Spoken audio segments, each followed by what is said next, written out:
रात्रि क्लास चल रहा था 16/5/1967। पहले पेज की मध्याह्न में बात चल रही थी।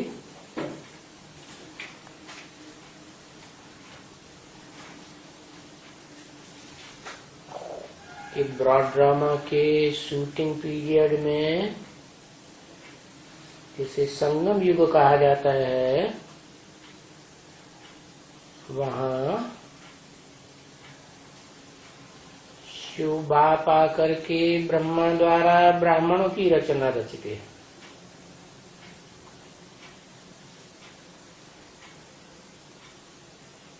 फिर ब्राह्मण सोई देवता बनते हैं। शूटिंग पीरियड में ही चारों वर्णों से पसार होते हैं, नंबरवार।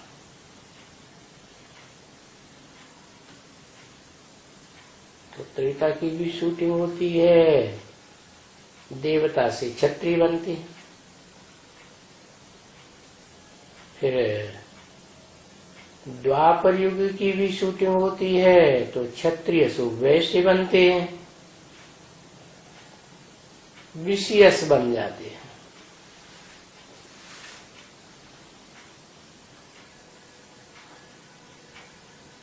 फिर कलयुग की भी शूटिंग होती है, तामसी स्टेज की, तो वैश्य से फिर शूद्र बन जाते हैं।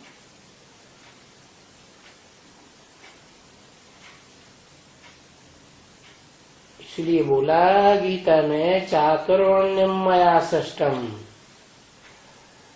गुण कर्म विभाग से। गुणों के आधार पर जो ब्राह्मण जितने जो गुण धारण करते हैं, उनके कर्मों के आधार पर जो जैसे कर्म करते हैं, सतो प्रधान सतो सामान्य रजो और तमो,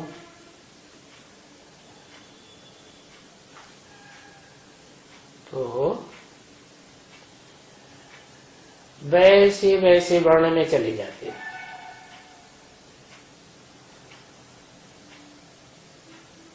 तो ये सृष्टि 4 अवस्थाओं से पसार होती ही है।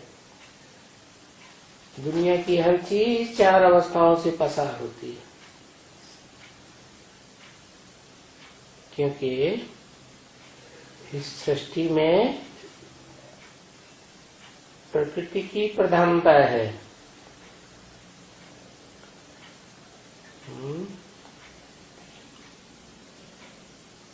और प्रकृति जरूर 4 अवस्थाओं से पसार होती है। सत्व प्रधान, सत्व सामान्य, रजो प्रधान, तमो प्रधान,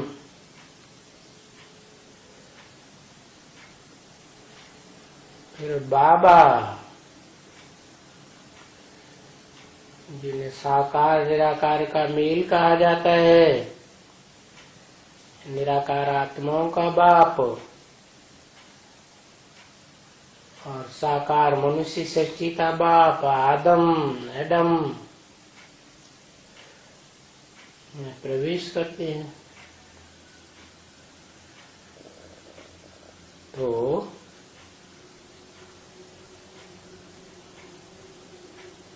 जो देवता धर्म की आत्माएं हैं,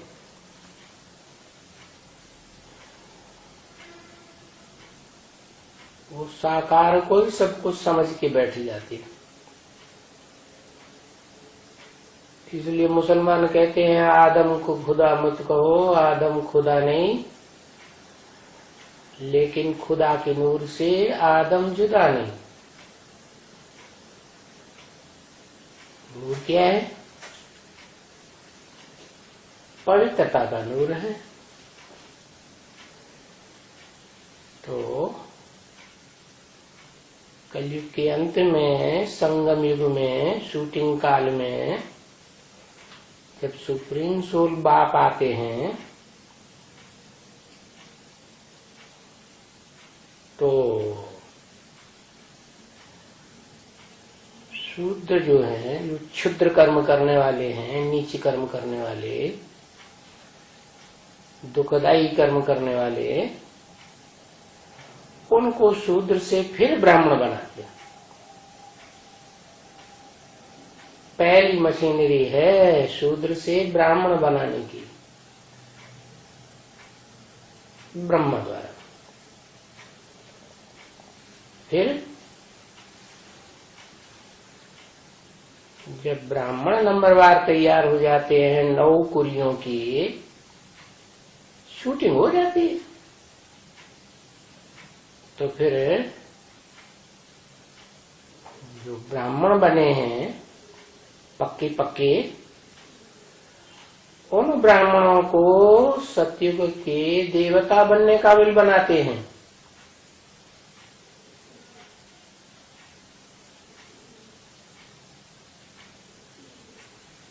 इसलिए बोला कि मैं 4 वर्णों की रचना करता हूं संगम में, जिनको लंबे समय तक सुखदायी देवता का पार्ट बजाना है वो देवता हो गए, जिनको छात्र तेज धारण करना है, भगवान की छत्र छाया जिनके ऊपर रहती है, क्योंकि वो जो सत्य नहीं है, झूठ है, कुछ न कुछ नंबरवार उनसे युद्ध करते रहते हैं। तो युद्ध करने वालों को तो ताकत चाहिए ना, तो उनको छात्र तेज की ताकत मिलती है, मिलती ही रहती है। चारों युगों में ताकत मिलती है, टकराते रहते हैं।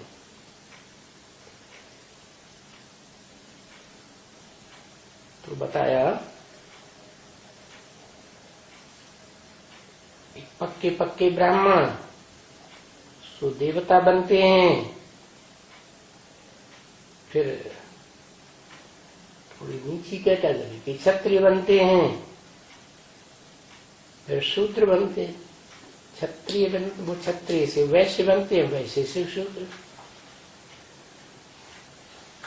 तो ये सारा सृष्टि का चक्र 4 अवस्थाओं से घूमता रहता है।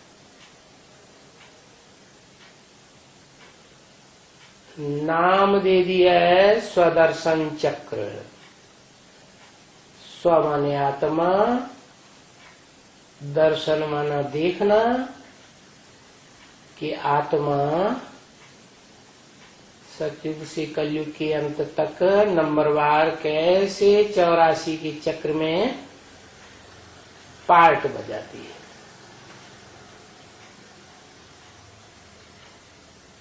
देखो, ये चक्कर को याद करने से तुम मीठे मीठे लाडले बच्चे चक्रवर्ती बन जाते हो, विश्व के महाराजा, विश्व के मालिक बनते हो। और बाप भी कहते हैं,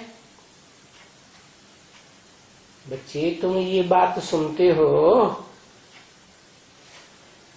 कि हम तुमको विश्व का मालिक बनाते हैं। कैसे बनाते हैं? आकर के तुम्हारा असली परिचय तुमको देते हैं कि तुम क्या हो। जैसे दुनिया समझती है कि हम देह हैं, तुम भी समझते थे हम देह। 5 जड़ तत्वों से बनी हुई देह, पंचभूतों से बनी हुई। भौतिकवादी दुनिया के प्रभाव में तुम आ गए थे। तो पहले पहले तुमको परिचय देता हूं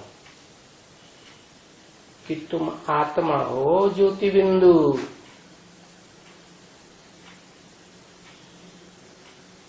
क्या इस आत्मा की ज्योति तुम्हारी आंखों से निकल रही है। आत्मा निकल जाती है तो आगे निर्जीव जैसी हो जाती है, बटन जैसी हो जाती है।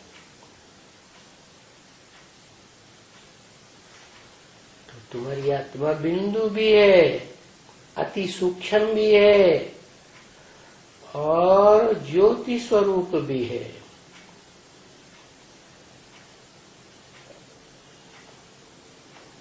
तो ये आत्मा इस षष्ठी रूपी रंगमंच पर जब आत्मलोक से आती है, सोल वर्ल्ड से, तो 4 अवस्थाओं में पसार होती है। चाहे वो कोई युग में आए, उसे 4 अवस्थाओं से पसार जरूर होना पड़ेगा। तो ये सारे चक्कर को तुम बच्चे याद करते हो, इसलिए बाप कहते हैं तुम सुनते हो कि तुमको हम तुम्हारे असली स्वरूप का परिचय देकर विश्व का मालिक बनाते हैं। तुम अपनी आत्मा को याद करते हो और देह को भूलते हो, देह के पदार्थों को भूलते हो, देह के संबंधियों को भूलते हो। अपनी ज्योति बिंदु आत्मा के स्वरूप में स्थिर होते हो तो तुम्हें आत्मा रूपी रिकॉर्ड के अनेक जन्मों का पता लग जाता है। ये जो आत्मा जितने जन्म लेने वाली है उसको अपने पार्ट का पता लगता है।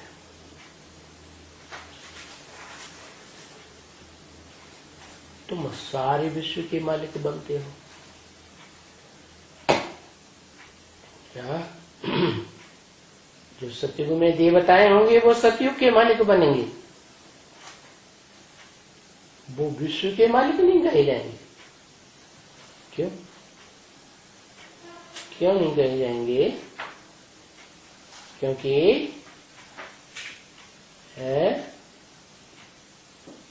क्योंकि विश्व में जो जनसंख्या है, विश्व धर्मों की जनसंख्या, वो 500, 700, 750 करोड़ है मनुष्यों की। तो तुम विश्व के मालिक बनते हो, विश्व के बादशाह बनते हो,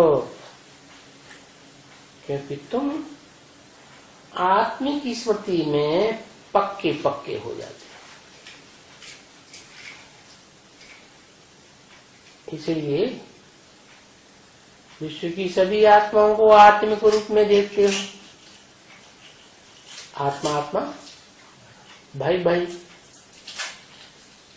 तुम्हारी बुद्धि जो है अलगाववादी नहीं बनती है।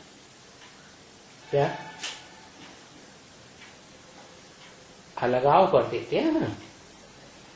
ये नहीं समझते कि एक बाप के बच्चे हैं मूल रूप में, है? मूल रूप है आत्मिक रूप। तो आत्मिक रूप में सब एक शिव बाप के, सुप्रीम सोल गॉड फादर के बच्चे हैं। यही असलियत है, यही बुद्धि में रहना चाहिए। लेकिन नंबरवार है, जितनी जितनी बुद्धि नीच बनती है, क्योंकि ज्ञान पूरा उठाते नहीं ईश्वर का, तो क्षुद्र बुद्धि बनते जाते हैं, शूद्रों की ओर जाते हैं, तो अलगाववादी बनते जाते हैं।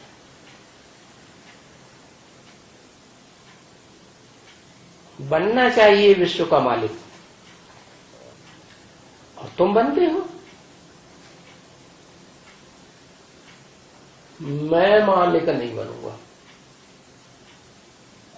है? क्यों? ऐसी क्या बात हो गई? क्यों नाराज हो गई? किसने बोला मैं मालिक नहीं बनूंगा? सुप्रीम सोल शिव ने बोला, जो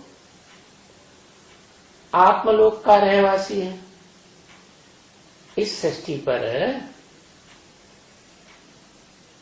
कलयुग के अंत में ही आता है। नई सत्य की दुनिया की सृष्टि रचने, पुरानी दुनिया का विनाश करने, और जो नई सृष्टि में पक्के पक्के आत्म स्थिति वाले तैयार होते हैं, उनके हाथ में विश्व की बादशाही देने। तो कहते हैं कि मैं अगर मालिक बन के बैठूं तो फिर मुझे भी इस दुनिया में हराना पड़ेगा, है? कलयुग अंत में जैसे तुम हार जाते हो संग के रंग में आते आते, मुझे भी हारना पड़ेगा, और मैं हार जाऊंगा तो फिर तुमको आत्म की स्थिति में कौन स्थिर कराएगा? इसलिए मेरा पार्ट है क्या कि मैं विश्व का मालिक नहीं बनता हूं। कारण बताया, क्या कारण बताया क्यों नहीं बनता हूं? है? क्यों मैं बनूं तो मैं भी हराऊं, इसलिए तुम मालिक भी बनते हो और तुम ही हराते हो।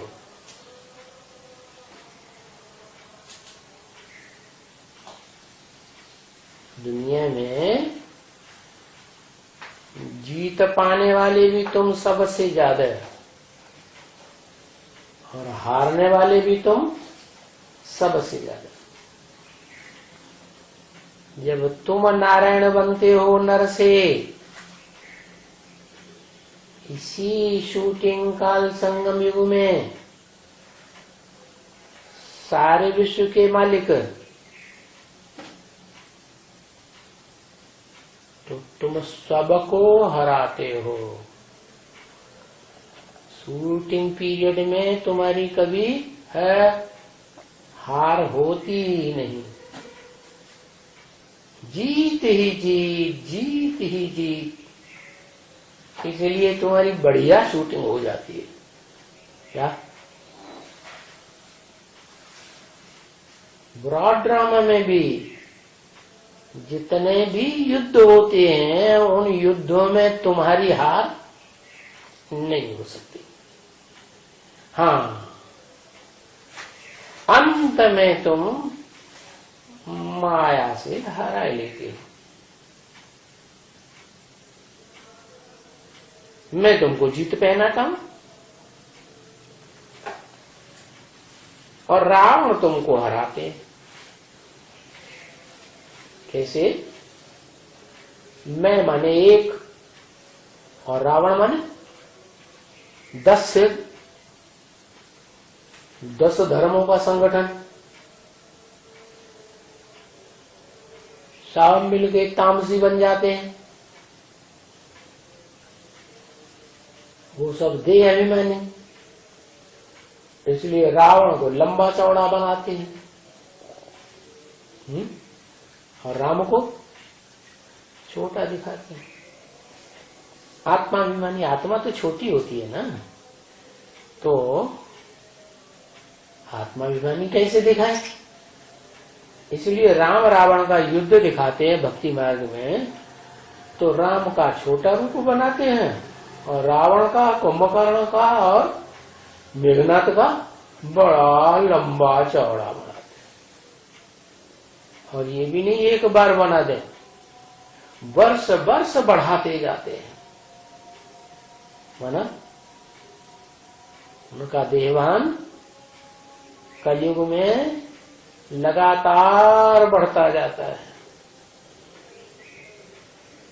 तो ये खेल चलता ही आता है। हर 4 युग के बाद फिर से यही फिर से यही खेल चलता है। तो अब है कलयुग के अंत में तुमको आकर के जीत पहनाता हूं। क्या? जब तक मैं आता नहीं हूं तब तक तुम इस सारी दुनिया पर पूरी जीत नहीं पहन सकते, सारे विश्व के मालिक नहीं बन सकते। भले तुमको हराए नहीं पाता कोई, लेकिन फिर भी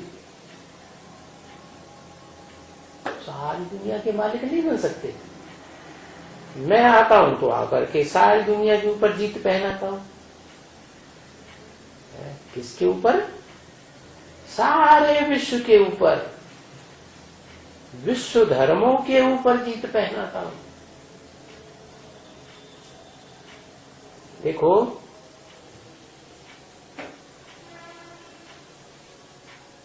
ये विश्व का मालिक बनने का है। देखो तो पहले भी बने थे 5000 वर्ष पहले, क्योंकि ये 4 युगों की सृष्टि का चक्र 5000 वर्ष का है। इसीलिए ब्रह्मवैवर्त पुराण में लिखा है क्या? कि हर युग की आयु 1250 वर्ष होती है। तो जब तुम विश्व के मालिक बने थे तब 100% आदि सनातन देवी देवता धर्म था। है? सनातन माने पुराना, आदि सनातन माने सृष्टि के एकदम आदि में सबसे पुराना। कौन सा धर्म है? देवी देवता पक्का धर्म था। देवी देवताओं का राज्य था। नर से नारायण और नारी से एक ही जन्म में पुरुषार्थ करके नारी से लक्ष्मी और नर से नारायण बनने वालों का राज्य था। ऐसे नहीं कि जन्म जन्म पुरुषार्थ करो तब कहीं मुक्ति, जीवन मुक्ति मिले, नहीं। तो उस नारायण के राज्य को 5000 वर्ष हो गए।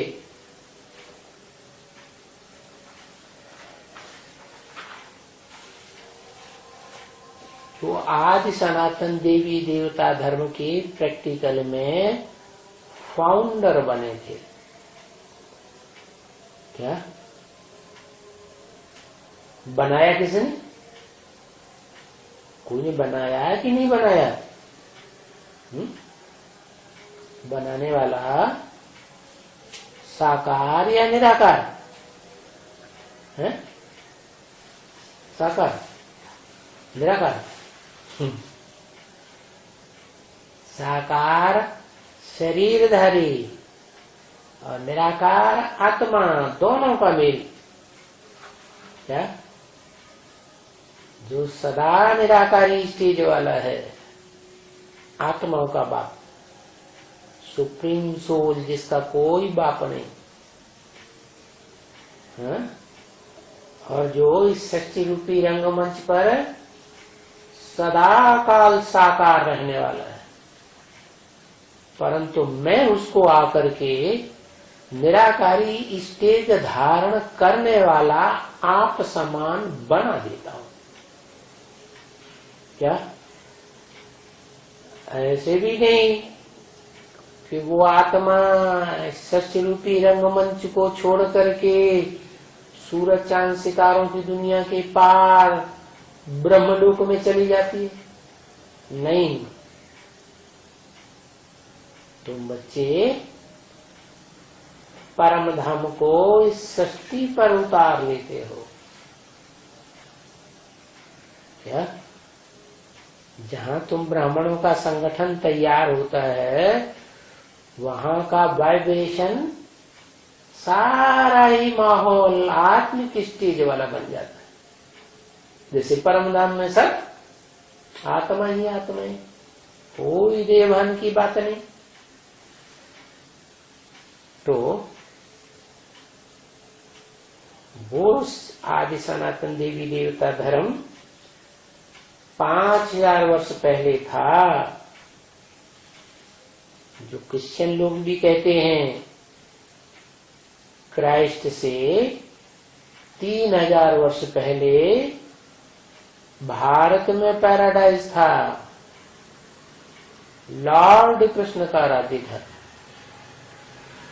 तो 2000 वर्ष हुए क्राइस्ट को, और क्राइस्ट से पहले 3000 वर्ष,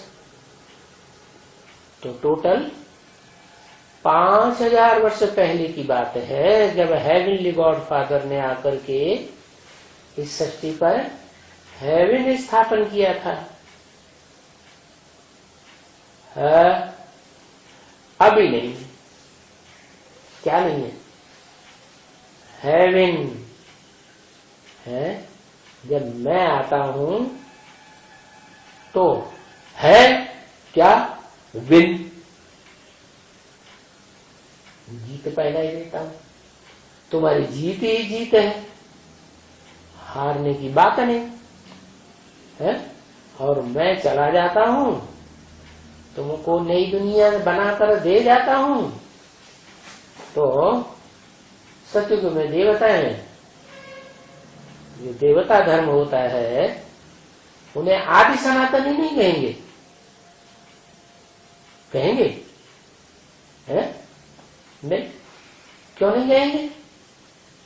क्योंकि जब सत्युग में देवता धर्म होता है उस समय धर्म पिता तो होता ही नहीं उनका। क्या?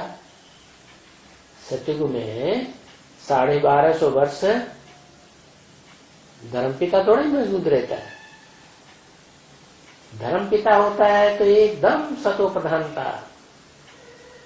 तो ये संगम युग की बात है, पुरुषोत्तम संगम युग, सृष्टि का एकदम आदिकाल, जब नई सृष्टि का फाउंडेशन पड़ा था, तो उस समय की बात है, 5000 वर्ष पहले की। अभी वो आदि सनातन देवी देवता धर्म नहीं है। हाँ?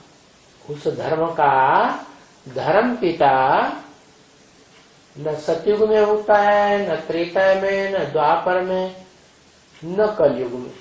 कलयुग के अंत में आता है।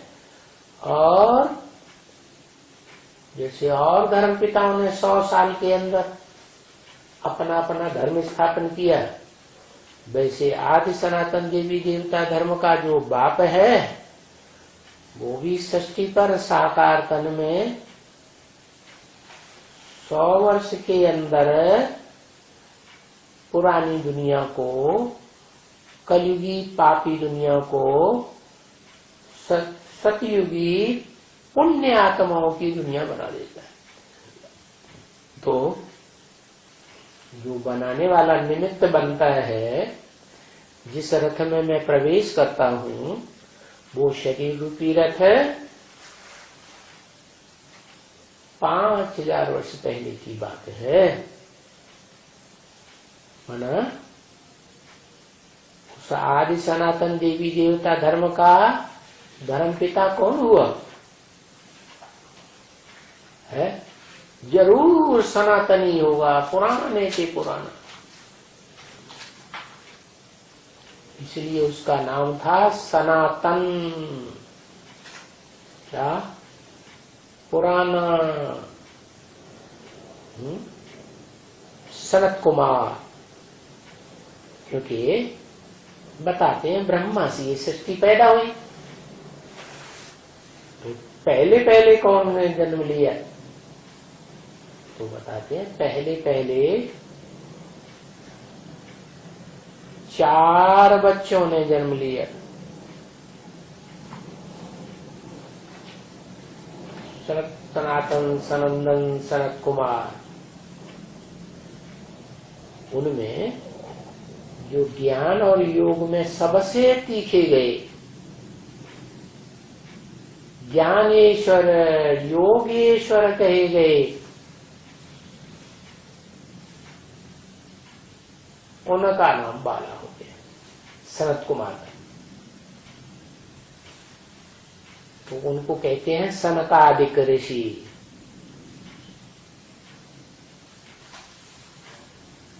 छोटे छोटे बच्चों के रूप में दिखाए जाते हैं, एकदम महात्मा, लेकिन है नंबरवार। इसी दुनिया में नंबरवार 4 धर्म हैं। कैसे कैसे? देवता, क्षत्रिय और बड़े के बड़ा विषय सब वैश्य है, ब्राह्मण, द्वापर, और कलयुग में शूद्र, नीचता आ जाती है। तो अभी तुमको ये विश्व का मालिक बनना है। आदि सनातन देवी देवता धर्म का फाउंडर बनना है प्रैक्टिकल में। तुम बनते हो आदि सनातन देवी देवता धर्म के फाउंडर। बाकी जो ब्रह्मा के 3 और पुत्र हैं, वो नंबरवार जो बाद में आने वाले 3 धर्म हैं, उनके फाउंडर बनते हैं। इस्लाम धर्म का एक फाउंडर, पूर्वज, और बौद्ध धर्म का, और लास्ट क्रिश्चियन धर्म का भी। तो ब्रह्मा के 4 पुत्र 4 भाई हुए, और चारों ही बीज हैं दुनिया के 4 मुख्य धर्मों के बीज। तो देखो, तुम हो सबसे ऊपर, सारे विश्व के मालिक। देवताओं के भी तुम मालिक है, क्षत्रियों के भी तुम मालिक है, इस्लामियों के भी तुम मालिक है, और शूद्रों के भी ऊपर ही तुम। मतलब को कोई नहीं हरा सकता। हाँ, कलयुग के अंत में जब मैं आता हूं, तब तुम कमजोर पड़ जाते हैं। क्यों? क्योंकि मैं जब आता हूं तो धीरे धीरे राजयोग की पढ़ाई पढ़ाऊंगा कि हथेली पे आम उग जाएगा। तो पहले पहले तुम्हारे में थोड़ा ज्ञान होता है, पूरा ज्ञान नहीं होता है। इसलिए जो माया रूपी रावण राज्य है, उसका प्रभाव तो बहुत जबरदस्त होता है उस समय। तो वो तुमको हरा लेता है। तुम्हारे अंदर पूरा ज्ञान नहीं है राजयोग का,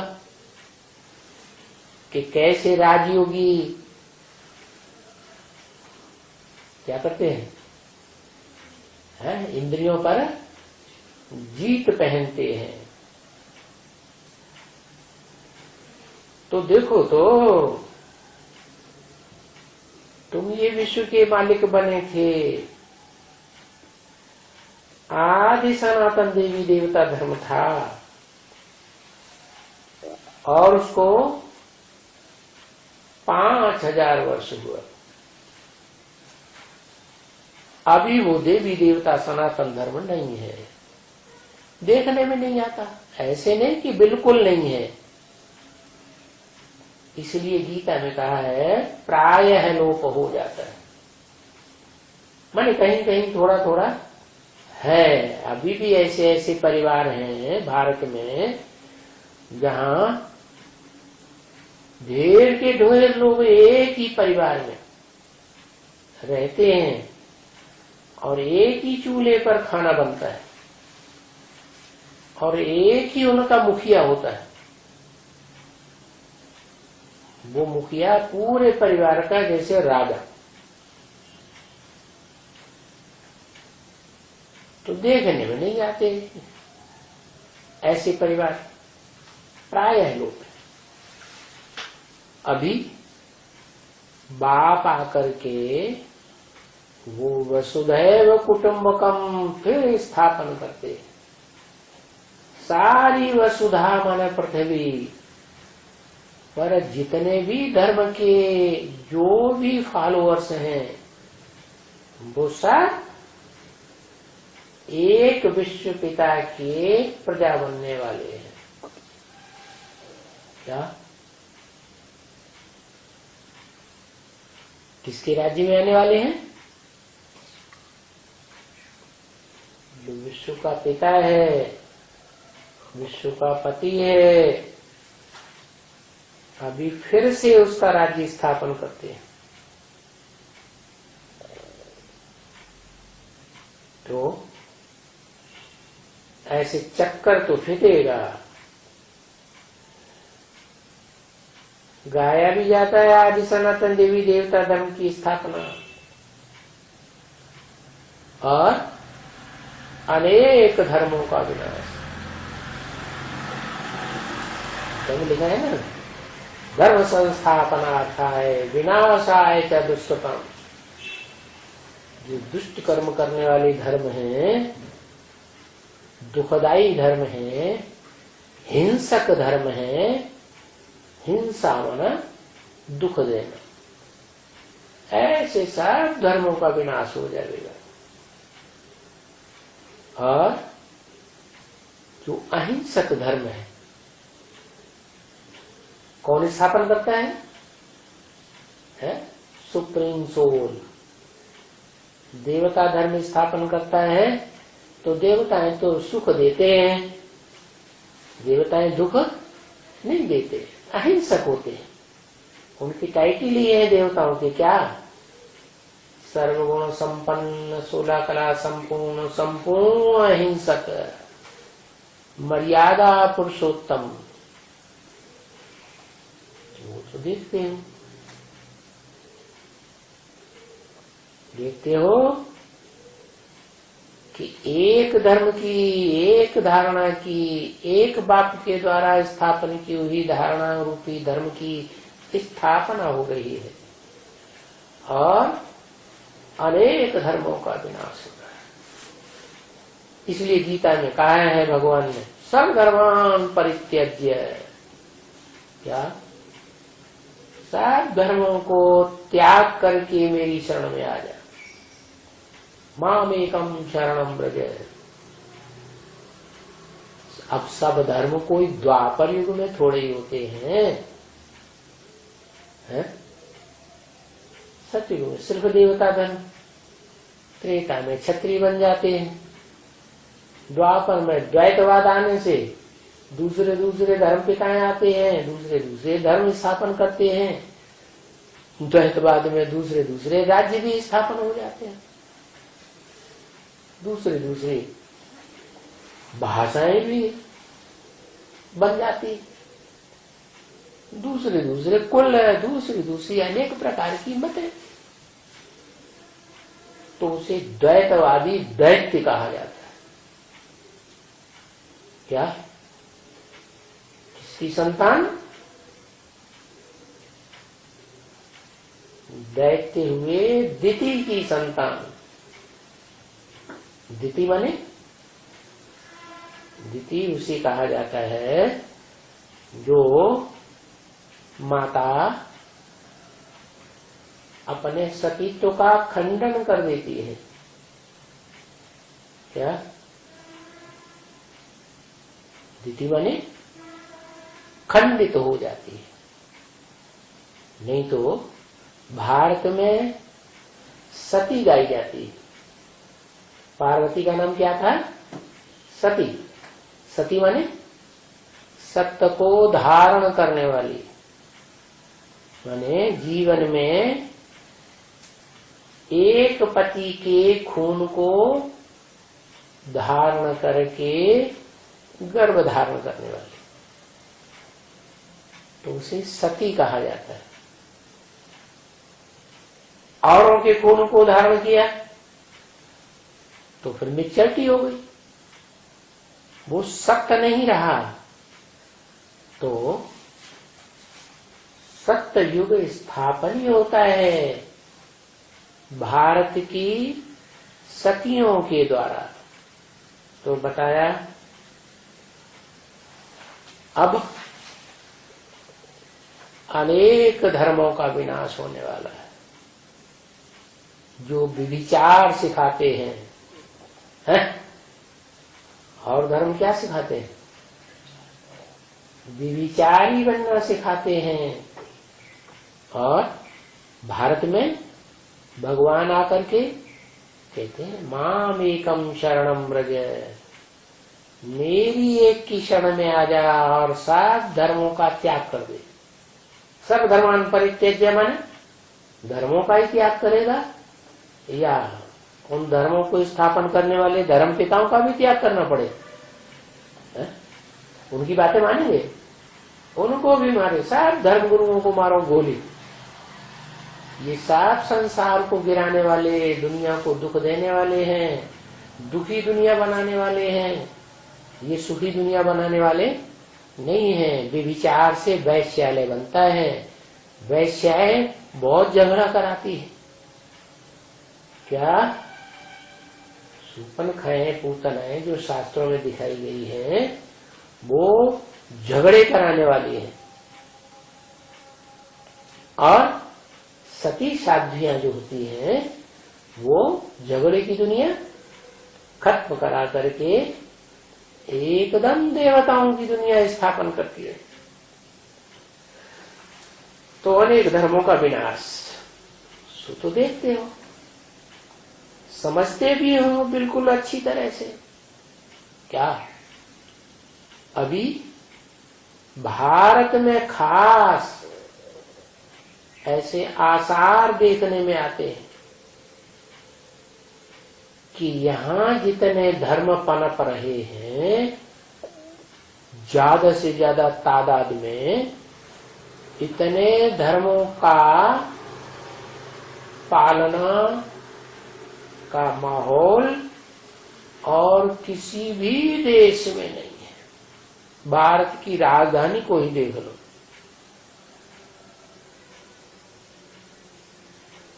ढेर के ढेर मंदिर मिलेंगे। क्या भारतवासियों के देवताओं की यादगार, और ढेर की ढेर मस्जिदें मिलेंगी। मुसलमान धर्म को फॉलो करने वाले मुसलमान भी ढेर की ढेर है, और ढेर के ढेर क्रिश्चियंस के गिरजाघर भी मिलेंगे, और बौद्धियों का भी जखीरा मिलेगा।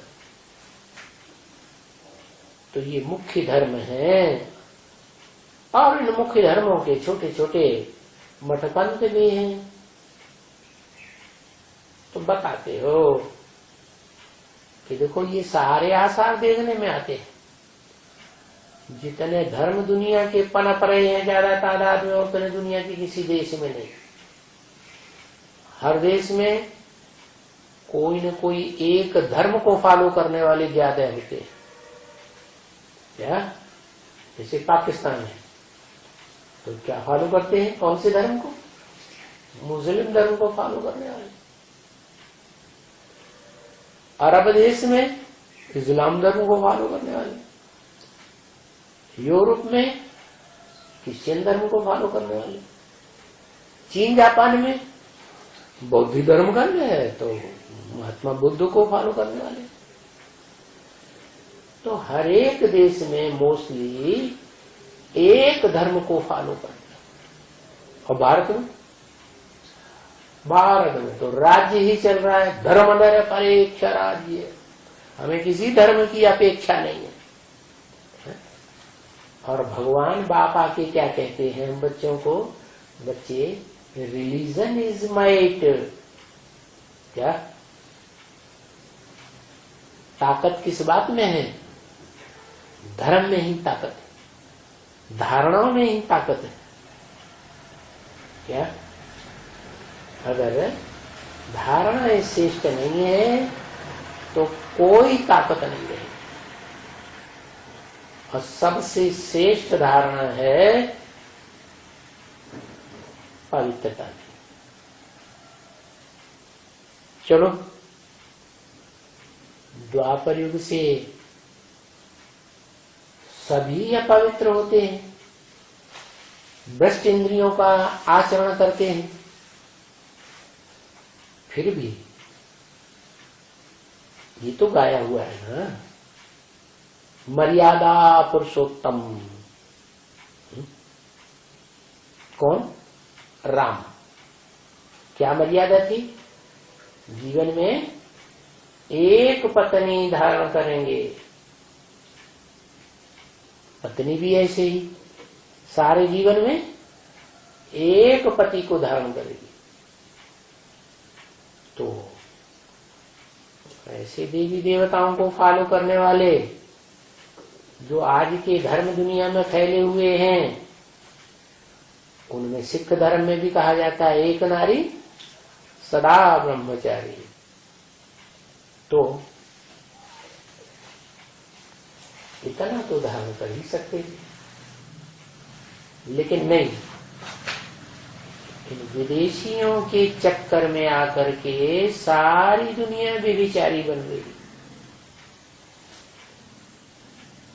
तो इन सब व्यभिचारी धर्मों का विनाश एक व्यभिचारी धारणा करने वाले ये धर्म की स्थापना हो रही है। अब व्यभिचारी माने एक के साथ आचरण करने वाले, अनेकों के साथ आचरण करने वाले नहीं। अब व्यभिचारी याद, एक की याद और अनेकों की याद नहीं। तो इन बातों को तुम अब अच्छी रीति समझते हो क्या? कि श्रेष्ठ धारणा करेंगे आत्मा में तो क्या होगा? ताकत बहुत आएगी। पुरुषार्थ करना चाहिए। क्या? माम एकम शरणम ब्रज, एक की शरण में रहने के लिए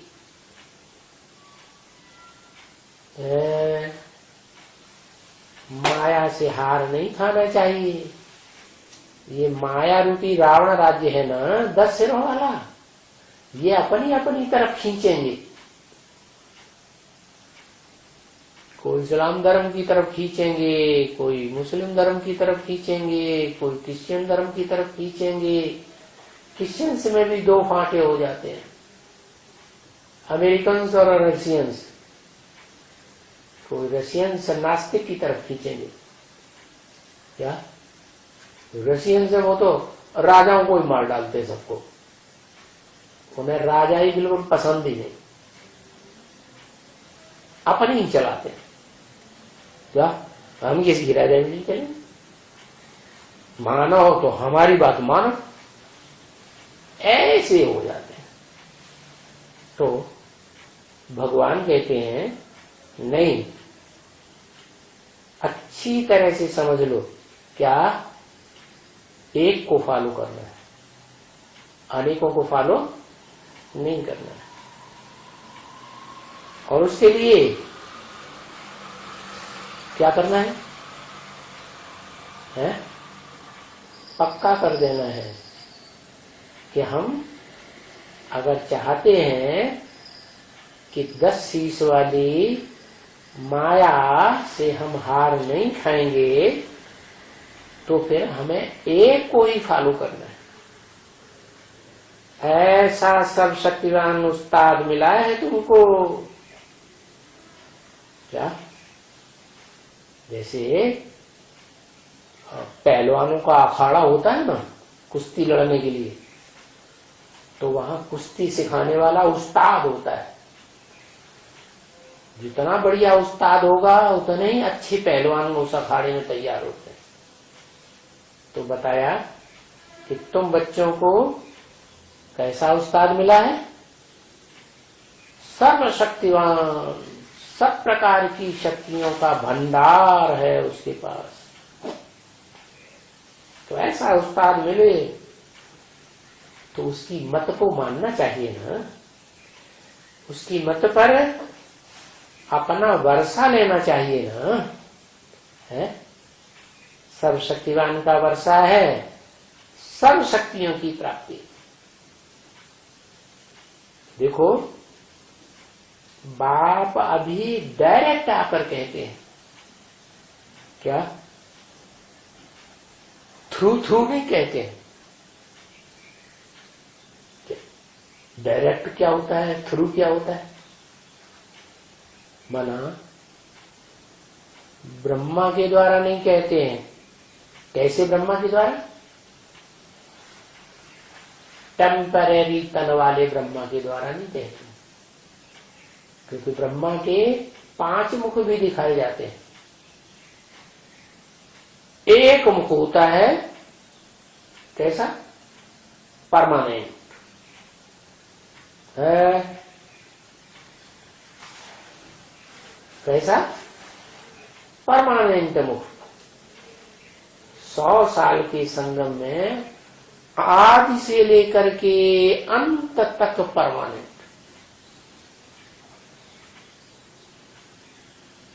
जो एक मुख है ना, वो किस तरफ मुखातिब होता है? 4 मुख है, 4 दिशाओं की तरफ मुखातिब। मुखातिब जानते हैं? ए इस तरफ मुखातिब, ये इस तरफ मुखातिब, तो कहते हैं मुखातिब। और जो एक सिर है वो ऊपर की तरफ। किस तरफ मुख है? ऊपर वाले की तरफ। तो बताया देखो अभी बाप डायरेक्ट कहते हैं। कौन से मुख के द्वारा कहते होंगे? दाएं वाले मुख, बाएं वाले मुख, सामने वाले मुख, पीछे वाले मुख, जो एकदम ऊपर का मुख दिखाया जाता है, उस परमानेंट मुख के द्वारा कहते हैं मुकर्रर मुख। मुकर्रर तन, और तनधारी ब्रह्मा तो आज है कल खलास। और वो पूरे संगम युग में विशेष पार्टधारी ब्रह्मा। तो उसके द्वारा डायरेक्ट कहते हैं। क्या कहते हैं? मैं तुम बच्चों को इस डायरेक्ट मुख के द्वारा फिर से बेहद सुख का वर्षा देने आया हुआ हूं। क्या?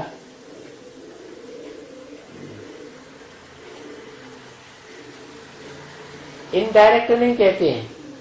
माना 4 मुख हो गए ब्रह्मा के इनडायरेक्ट, और ब्रह्मा कुमार कुमारी जो बनते हैं उनके भी कहेंगे इनडायरेक्ट। और एक मुख है वो डायरेक्ट, जिससे तुमको बेहद सुख का वर्षा मिलता है, जीवन मुक्ति। क्या?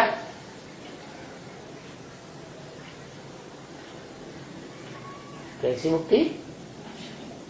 जीवन में रहते भी और दुख दर्दों से मुक्त भी। देवी देवताओं का जीवन तो होता है, लेकिन दुख दर्द उनके जीवन में नहीं होता है, तो उसे कहेंगे जीवन मुक्ति। वो वर्षा तुम बच्चों को देने आया हुआ, वो वर्षा तुम बच्चों को सबसे जास्ती मिलता है इस पूरे चतुर्युगी में। तुम बच्चे 3 हिस्सा सुख भोगते हो। आदि सनातन देवी देवता धर्म वाले, और धर्म वाले जो हैं वो तुम्हारे मुकाबले कम भोगते हैं। जैसे देवता धर्म है, जैसे क्षत्रिय धर्म, त्रेता में जो आत्माएं परम धाम से आती है वो पक्के क्षत्रिय। ऐसे ही सतयुग में जो आत्माएं परम धाम से आती हैं, चाहे सृष्टि का पहला पत्ता ही क्यों न हो, क्या वो भी जब आती है तो उतरना शुरू कर देती। क्यों उतरेगी? तो क्या होगा? है उतरेंगी तो जीत पाएंगी या कोई न कोई से हार खाती रहेंगी? है क्या होगा? हार खाएंगे? नहीं खाएंगे। देव आत्माएं हैं, सतयुग में जब जन्म लेती, मान लो पहला पत्ता ही है, तो नीचे उतरता है कि नहीं? नीचे उतरने की उसमें सिक्त है, तो अपनी प्रजा को भी नीचे उतारेगा। तो हार खाएगा या नहीं खाएगा? तो वो सब धर्म वाले, चाहे देवता धर्म की आत्माएं हो सतयुग में उतरने वाली शांति धाम से, चाहे त्रेता युग की क्षत्रिय धर्म की पक्की आत्माएं हो, चाहे वैश्य धर्म की द्वापर युग में उतरने वाली आत्माएं हो, चाहे कलयुग में जो क्षुद्र धर्म है दुखदाई वो आत्माएं हो, वो सब नीचे उतरने वाली और हार खाती रहती। तो उनको सुख का वर्षा नंबरवार कम मिलता है और तुमको सुख का वर्षा सबसे जास्ती मिलता है। यहां तक कि ब्रह्म वाक्य है मुरली में, कुछ बच्चे तो ऐसे हैं जो 82-83 जन्म भी सुख में रहते हैं। क्या? सिर्फ अंतिम 84वें जन्म में जाकर के उनको फिर बहुत दुख सहन करना पड़ता है। और वो कोई बड़ी बात नहीं, क्योंकि छत्र छाया किसकी मिल गई है? ऊंच के ऊंच सब शक्तिवान बाप की छत्र छाया मिल गई, तो कितना भी दुख आ जाए उसकी कोई परवाह नहीं करनी। ओम शांति।